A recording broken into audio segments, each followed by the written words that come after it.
সকাল সকাল সবাই মিলে বেরিয়ে পড়লাম তারাপীঠ থেকে শান্তিনিকেতনের উদ্দেশ্যে।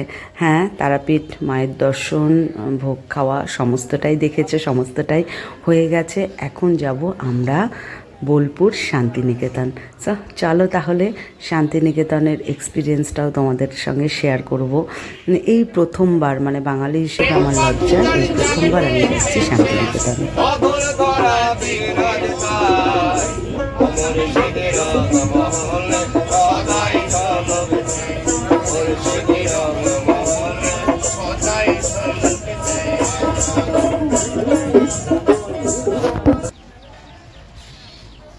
ট্রেন থেকে নেমে পড়ে প্রথমেই দরকার সবার চা। সেই জন্য স্টেশনের বাইরেই চা খাওয়া হচ্ছে আর টোটোর জন্য ওয়েট করা হচ্ছে। টোটো ডাকা হয়েছে, টোটো আসলে পারে আমরা উঠে চলে যাব রিসর্টে। চলো দেখাবো আমাদের রিসর্টটা কেমন, কি ব্যাপার সবটাই।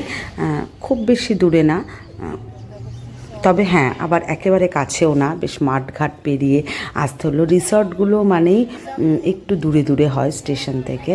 তা যাই হোক, নেমে পড়েছি কিন্তু রিসর্টে। চারিদিকে সবুজে সবুজ, কি সুন্দর ফুলের বাগান, দোলনা, সুইমিং পুল সব মিলিয়ে আমাদের পাগল পাগল অবস্থা যে কতক্ষণে এসে সুইমিং পুলে লাফালাফি ঝাপাঝাপি করতে পারবো, এটা ভেবেই সব বাচ্চারাই বেশ ভীষণভাবে এক্সাইটেড।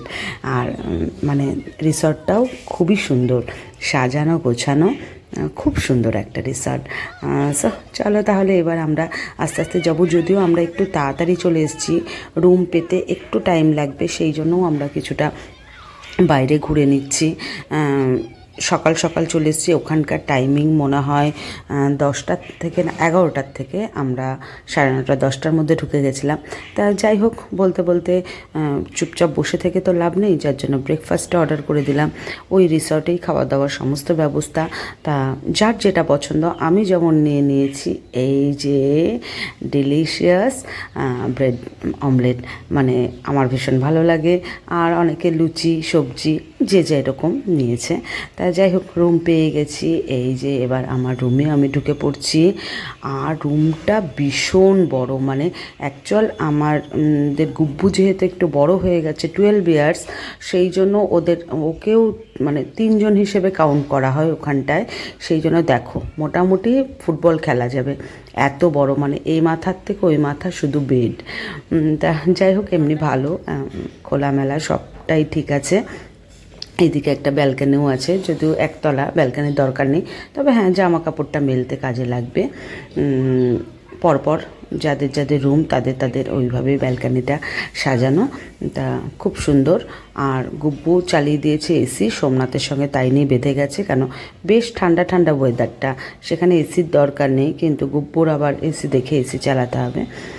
বাথরুমটাও বড় সড়ো আছে, যেটা মানে আমার কোথাও গেলে পারে এটাই আগে থাকে, যে বিছানাটা আর বাথরুমটা ঠিকঠাক আছে নাকি।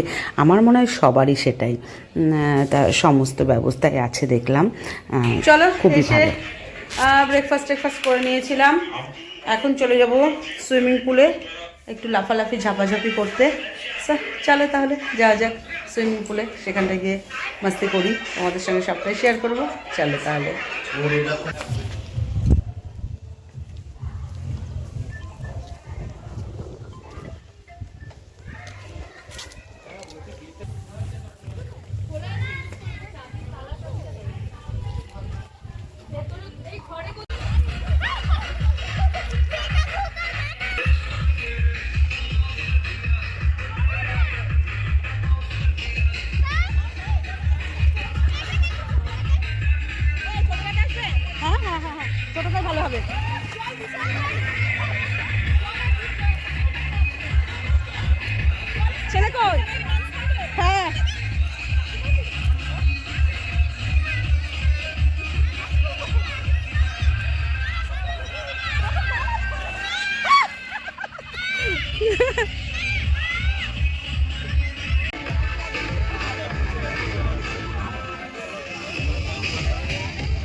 সবাই মিলে দারুণ দারুণ দারুণ মজা করছে। আমিও নামছি, বাট আবার ভিডিও করার জন্য একটু উঠে পড়ছি, কেন আমি ভিডিও করার জন্য স্ট্যান্ডটা নিয়ে গেছিলাম না।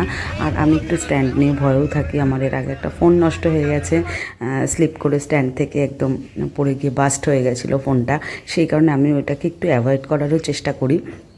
তবে আর থাকতে পারছি না, মনে হচ্ছে এবার কতক্ষণে নামবো। স্যার চলো আমি নামি।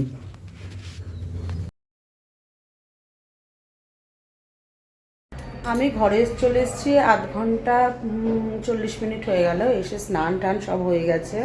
বুব্বু আসলো 10 মিনিট হলো, এসে ওরও স্নান হয়ে গেছে। বাট সোমনাথরা এখনও আসেনি, মানে কোনো ছেলেই নাকি আসেনি। যাক, অ্যাটলাস্ট ছেলেগুলোকে জল থেকে তোলা গেছে, কারণ খিদেতে আর ভালো লাগছিল না। চলে এসেছি ডাইনিং রুমে।